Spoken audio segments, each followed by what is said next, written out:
প্রথমেই আমি শোক প্রকাশ করছি বাংলাদেশের সাবেক প্রধানমন্ত্রী এবং বাংলাদেশ জাতীয়তাবাদী দল বিএনপির চেয়ারপারসন বেগম খালেদা জিয়ার মৃত্যুতে আমি অত্যন্ত ব্যথিত এবং শোকগ্রস্ত। একই সাথে জাতীয়তাবাদী দল বিএনপির যত সমর্থক রয়েছেন, শুভানুধ্যায়ী রয়েছেন, বেগম খালেদা জিয়া যারা গুরুমুগ্ধ রয়েছেন, যারা তাকে পছন্দ করেন, ভালোবাসেন, যারা তার ব্যাপারে অত্যন্ত সেনসিটিভ, সবাইকে এবং বিশেষ করে তার পরিবারের যারা সদস্য রয়েছেন তাদের সবার প্রতি আমার সমবেদনা থাকলো।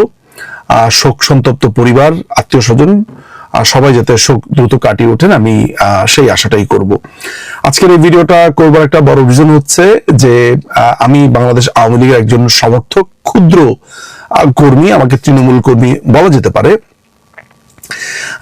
এই দলটির নেতাকর্মীদের আজকের দিনটাতে বা খালেদা জিয়ার মৃত্যুকে কেন্দ্র করে আচরণ, কথাবার্তা কেমন হওয়া উচিত বলে আমি অন্তত পক্ষে মনে করি। আমার মনে হয় যে এটা একটু গাইডলাইন দেওয়া দরকার। অ্যাটলিস্ট যারা তরুণরা রয়েছেন, আমার সমবয়সীরা রয়েছেন, যারা আমার মুরব্বী শ্রেণী রয়েছেন, বড় ভাই রয়েছেন, তাদেরকে বলবার কিছু নেই। তারা যথেষ্ট প্রজ্ঞাবান বলে আমি মনে করি। ফলে তাদের প্রতি নয়, আমি বলবো যে আমার সমান, আমার সমসাময়িক কিংবা আমার যারা অনুজু যারা রয়েছেন তাদের প্রতি আমার কিছু অনুরোধ থাকবে। সেটা হচ্ছে যে আজকের দিনে আমি জানি যে রাজনৈতিক দল এক দল আরেক দলের বিরুদ্ধে নানান ধরনের অনুযোগ থাকবে, অভিযোগ থাকবে, অনেক কিছুই থাকবে, এটা রাজনীতিতে থাকেই।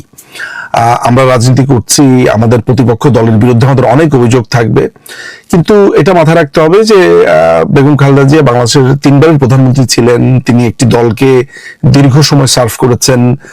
বাংলাদেশের গণতান্ত্রিক লড়াইতে তার অবদান রয়েছে। আমাদের মাননীয় প্রধানমন্ত্রী শেখ হাসিনা আজকে সেসব স্মৃতিচারণ করেছেন এবং আমাদের অত্যন্ত প্রিয়, আমাদের প্রিয় নেতা সজীব ওয়াজেদ জয়, তিনিও আজকে এই কথাগুলো বলেছেন। ফলে আমার কাছে মনে হয় যে আমাদের দলের পক্ষ থেকে যখন অবস্থানটা এমন, অনেক নেতাকর্মীকে আমি দেখেছি একটু উদ্ধত ভাবে বলছে তারা বেগম খালেদা যে এই করেছেন সেই করেছেন। আমি না আজকের এই দিনটাতে এই ধরনের কোনো আলোচনা একেবারেই পক্ষপাতী না। আমার কাছে মনে হয় যে বাংলাদেশের জনগণ অত্যন্ত সেনসিটিভ, আর তারা কিন্তু ঠিকই অবজার্ভ করে কোন দল কে কিভাবে কথাবার্তা বলছে, কারা কিভাবে কথাবার্তা বলছে। এন্ড অফ দ্য ডেতে তাদের বুকের গহীনে এগুলো থেকে যায়। এবং আমাদের রাজনীতিটা কিন্তু জনবান্ধব বা গণমুখী রাজনীতি। এন্ড অফ দ্য ডেতে ভোট চাইতে কিন্তু আমাদের জনগণের কাছেই যেতে হয়। এবং আপনি মুখের ভাষা দিয়ে একটা মানুষের মন যেভাবে জয় করতে পারবেন বা কাছে যেতে পারবেন, আপনি 1000 টাকা দিয়েও সেটা পারবেন না। ফলে 5ই আগস্টের পরে আমরা এক ধরনের হোঁচট খেয়েছি, আমরা এক ধরনের অবশ্যই একটা বিরূপ পরিবেশের মধ্য দিয়েই কিন্তু আমরা হাঁটছি। বাংলাদেশের মানুষ বলা শুরু করেছে যে আমরা আগেই ভালো ছিলাম, বাংলাদেশ আওয়ামী লীগের কথা বলছে, মাননীয় প্রধানমন্ত্রী শেখ হাসিনার প্রশংসা করছে। এমন একটা অবস্থাতে আপনি এমন কোনো আচরণ করা উচিত না, বা আপনাদের এমন কোনো আচরণ করা উচিত না যেখানে মানুষ বলবে যে এই লোকটি তো অত্যন্ত নিষ্ঠুর, এই লোকটি একজন মৃত ব্যক্তিকে নিয়ে কটু কথা বলছে, উদ্ধত ভঙ্গিমাতে কথা বলছে। তো এই ভিডিওটা করবার মূল উদ্দেশ্যটাই হচ্ছে যে অনেকেই বলেন যে গাইডলাইনটা কি, আমাদেরকে বড় ভাইরা গাইডলাইন দেয় না বা আমাদেরকে বলে না। তো আমার অনুজ যারা রয়েছেন, সমবয়সী যারা রয়েছেন, তাদের প্রতি সবার প্রতি আমার এক ধরনের অনুরোধ থাকবে যে আমরা এমন কোনো আচরণ যাতে না করি, এমন কোনো কথা যাতে না বলি যাতে করে আমাদের প্রতিপক্ষ তাদের এই শোকের দিনে দুঃখ পান, হার্ট হন। কারণ এন্ড অফ দ্য ডেতে আমার প্রতিপক্ষ হলো বিএনপি, আমার প্রতিপক্ষ হলো বিএনপি, আমার রাজনৈতিক প্রতিপক্ষ। বিএনপি আমার শত্রু নয়, আমি সবসময় এই কথাটা বলি। সে আমার রাজনৈতিক প্রতিপক্ষ, রাজনৈতিকভাবে তাকে আমি মোকাবেলা করতে চাই। আজকে যদি আমি একটা রূঢ় আচরণ করি, নিষ্ঠুর আচরণ করি, তাহলে আমার দুঃখের দিনে ওই একই কাজটি আমার কাছে ফেরত আসবে। ফলে আমি স্বনির্বন্ধভাবে বাংলাদেশ আওয়ামী লীগের নেতাকর্মী যারা রয়েছেন, আবারও বলছি যে যারা আমার মুরব্বী শ্রেণী রয়েছেন, তাদের প্রতি আমার বলার কিছু নেই, তারা যথেষ্ট প্রজ্ঞাবান। এবং আমরা কিন্তু শিখি বড়দের কাছ থেকেই। মাননীয় প্রধানমন্ত্রীকে আমি যেভাবে রিড করেছি, যেভাবে দেখেছি, তিনি কিন্তু এসব ব্যাপারে অত্যন্ত স্ট্রিক্ট। আজকে মাননীয় প্রধানমন্ত্রী কিন্তু শোক প্রকাশ করেছেন, চমৎকার তার বার্তা দিয়েছেন। আমাদের প্রিয় নেতা সজীব ওয়াজেদ জয়, তিনিও বার্তা দিয়েছেন। ফলে আমার মনে হয় যে এই ফুটস্টেপ গুলো আমাদের ফলো করা উচিত। যাদের মাথাতে এটা আছে যে তারা আজকে অনেক সমালোচনা করবেন, এইটা বলবেন সেটা বলবেন, আমি খুবই অনুরোধ করতে চাই যে এইগুলো কিন্তু মানুষ লক্ষ্য করে এবং এগুলো কিন্তু হিতে বিপরীত হয়। এবং যে জেনজিদের কথা আমরা বলি, আমরা যে বলি যে এরা বকে যাওয়া একটা জেনারেশন, এরা খারাপ, গালিগালাজ করে, এইসব বলে আমরা হয়তোবা বলছি, কিন্তু আমাদেরও কিন্তু একটা দায়িত্ব থেকে যায় এই এই পুরো জেনজি জেনারেশন বলি, আলফা জেনারেশন বলি, বা যেই জেনারেশনই বলি না কেন, আমাদের অনুজ যারা আছে তাদের প্রতি। কারণ তারা কিন্তু আমাদেরকে লক্ষ্য করে আমরা কিভাবে কথা বলি, কিভাবে আমাদের ওয়ার্ডস গুলো কিভাবে বলি, কার প্রতি কেমন শ্রদ্ধা দেখাই। আমার ওয়াইফ সবসময় একটা কথা বলে যে আমার ওয়াইফ সবসময় আমার বাচ্চাদের সাথে থাকে, আমি তো নানান ব্যস্ততাতে পৃথিবীর নানান দেশে ঘুরে বেড়াই, যাই এখানে যাই, কাজের ব্যস্ততা থাকে। বাসায় আসার পর সবসময় তিনি আমাকে বলেন যে তোমার সন্তানরা কিন্তু আমার থেকে, অর্থাৎ মায়ের থেকেও বাবাকে খুব ফলো করেন। আমি ওটা লক্ষ্য করে দেখেছি। আমার ছেলে, আমার যে এই যে রাজনীতির প্রতি আমার আগ্রহ, আমার ছেলে এই বিদেশ বিভূতি থেকেও তার রাজনীতির প্রতি ব্যাপক আগ্রহ, বাংলাদেশের রাজনীতি, বৈশ্বিক রাজনীতি, এটা সে পেয়েছে বাবার কাছ থেকে।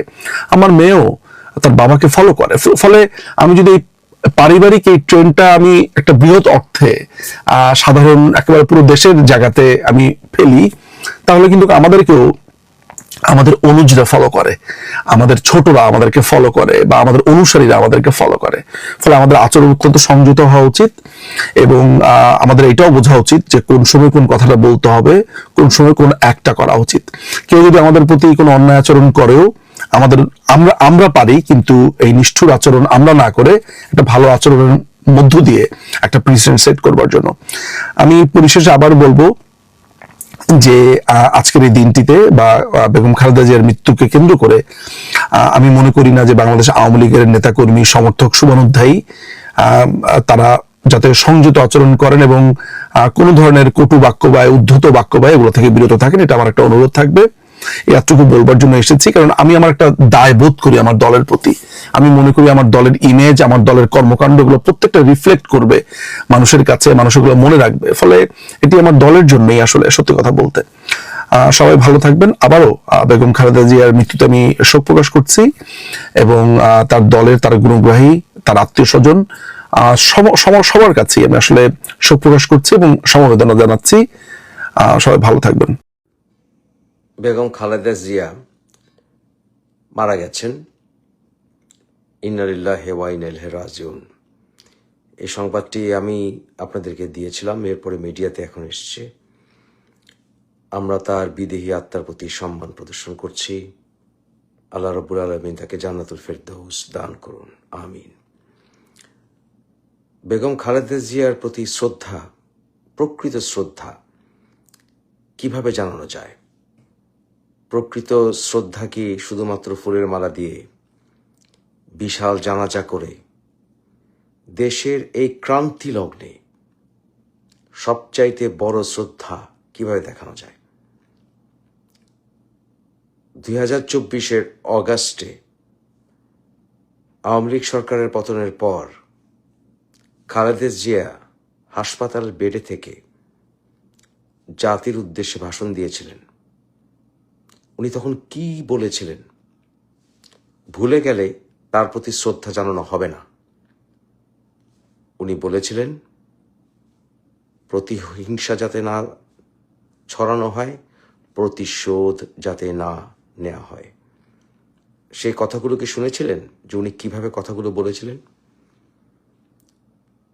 আমাদেরকে সংযত থাকার কথা বলেছিলেন, আমাদেরকে ধৈর্য ধারণের কথা বলেছিলেন, যেটা কোরআনেরও শিক্ষা। বিজয়ের পরে যেন আমাদের হিতাহিত জ্ঞান হারিয়ে না যায়। কিন্তু আমরা ভয়ঙ্কর অরাজকতা দেখেছি গত 1.5 বছর। আমরা দেখেছি কিভাবে প্রতিশোধ নেওয়া হয়েছে, কিভাবে নিপীড়ন চালানো হয়েছে। আওয়ামী লীগ সরকারের অনেক ভুল ছিল। আমি এবং আমরা আওয়ামী লীগ সরকারের প্রচণ্ড সমালোচনা করেছি গত 17টি বছর। কিন্তু আমরা এও শিখেছি খালেদা জিয়ার কাছ থেকে কিভাবে ক্ষমা করে দিতে হয়, কিভাবে ধৈর্য ধারণ করতে হয়। আমরা শিখেছি শহীদ রাষ্ট্রপতি জিয়াউর রহমানের কাছ থেকে কিভাবে বহুদলীয় গণতন্ত্রের জন্য কাজ করতে হয়, কিভাবে ব্যক্তির চেয়ে দল বড়, দলের চেয়ে দেশ বড়। আমরা শিখেছিলাম। খালেদা জিয়ার মাঝে আমরা তা দেখেছি। মানুষ মাত্রই ভুল থাকে, ভুল ক্ষমা করে দিতে হয়, জাতির বৃহত্তর স্বার্থে এগিয়ে যেতে হয়। সজীব ওয়াজের জয়কে ধন্যবাদ। সজীব ওয়াজের জয় খুব সুন্দর একটি স্ট্যাটাস দিয়েছেন, যেখানে উনি স্বীকার করেছেন খালেদা জিয়া বিরাজনীতিকরণের বিরুদ্ধে সংগ্রাম করেছেন সারা জীবন। সজীব ওয়াজের জয়কে ধন্যবাদ। এটাই রাজনৈতিক ভাষা হওয়া উচিত। এখন নেতৃত্ব আমাদের প্রজন্মের কাছে এসছে। যারা তরুণ, যাদের অভিজ্ঞতার অভাব, তাদের উচিত আমাদের নেতৃত্ব মেনে নেয়া। কারণ রিলে রেসের ব্যাটন এখন আমাদের হাতে আসা উচিত। বেগম খালেদা জিয়ার ছেলে তারেক এখন বিএনপির নেতৃত্বে। তারেকের অনেক সমালোচনা করেছি, ভবিষ্যতেও করব। সমালোচনা তাকে গ্রহণ করতে হবে, কঠোর সমালোচনা করব।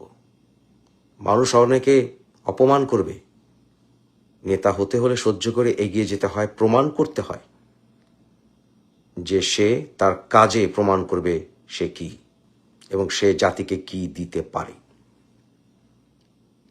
তাহলে খালেদা জিয়ার প্রতি সবচেয়ে বড় শ্রদ্ধা কি জ্ঞাপন করা যায়?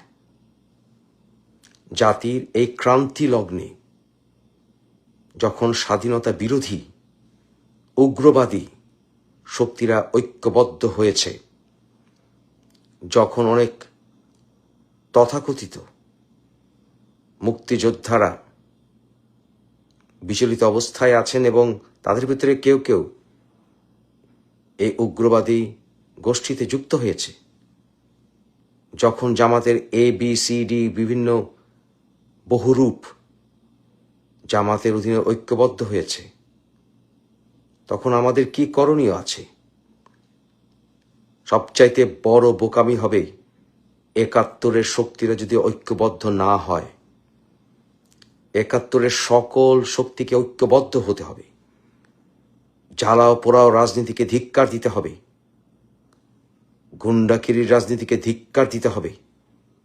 ইনকিলাব জিন্দাবাদের নামে স্বাধীনতা বিরোধী শক্তিকে আর সামনে এগিয়ে দেওয়া যাবে না।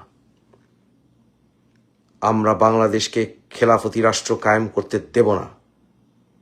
বাংলাদেশের ধর্মনিরপেক্ষ সকল মতবাদের অধিকারের দেশকে আমরা মৌলবাদ রাষ্ট্রে পরিণত হতে দেব না।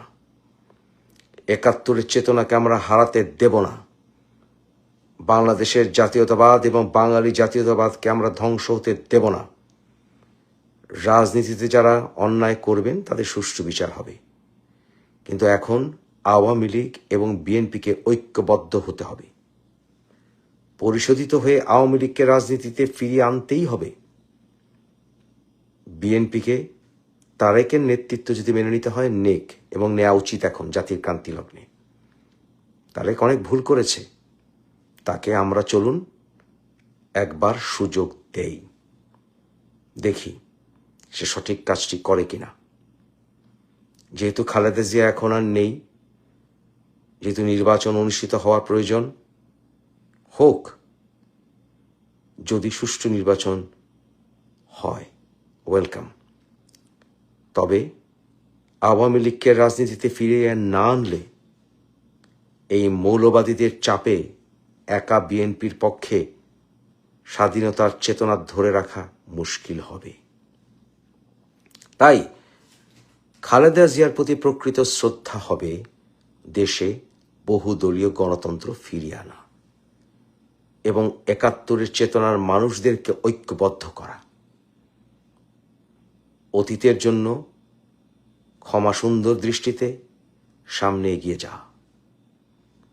আজকের দিনটি আমার জন্য বিশেষ দুঃখের, কারণ খালেদা জিয়ার সাথে আমার সম্পর্ক বিভিন্ন দিক থেকে। পারিবারিক দিক থেকে উনি আমার মরহুম শ্বশুর হিটু সাহেবের আপন খালাতো বোন, সেই ক্ষেত্রে উনি আমার ফুফু শাশুড়ি ছিলেন। এছাড়া উনি আমার ঘনিষ্ঠ বন্ধুর, আমার স্কুল সহপাঠী তারেকের মা, তাকে ছোটবেলায় দেখেছি। এছাড়াও 90-এর গণ অভ্যুত্থানে উনি ছিলেন আমাদের নেত্রী। সেই ক্ষেত্রে রাজনৈতিক ময়দানে ওনার সাহসিকতা দেখেছি। সুতরাং এই বহুমাত্রিক সম্পর্কে উনি আমার শ্রদ্ধা অর্জন করেছেন। তাই আজকে ওনার মৃত্যুতে আমি ব্যক্তিগতভাবে শোকাহত। কিন্তু এই দুঃখকে শক্তিতে পরিণত করতে হবে। আমাদের সকল ৭১-এর শক্তিকে ঐক্যবদ্ধ হতে হবে। না হলে they will divide and destroy us. They will divide and destroy us. They will divide and destroy us. ওই যে বললাম, ব্যক্তির চেয়ে দল বড়, দলের চাইতে দেশ বড়। তাই দেশের স্বার্থে সকল ৭১-এর শক্তিকে ঐক্যবদ্ধ হতে হবে। এটাই হবে খালেদা জিয়ার প্রতি প্রকৃত শ্রদ্ধা জ্ঞাপন। শুধু ফুলের মালায় নয়, বৃহৎ জানাজায় মানুষের সমাগমে নয়, তার আদর্শ, মরহুম রাষ্ট্রপতি জিয়াউর রহমানের আদর্শকে তুলে ধরাতেই প্রকৃত তার প্রতি শ্রদ্ধা।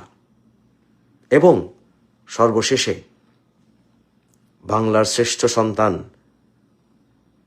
বঙ্গবন্ধু শেখ মুজিবুর রহমানের প্রতি বিএনপির নেতাদেরও শ্রদ্ধা জ্ঞাপন করতে হবে।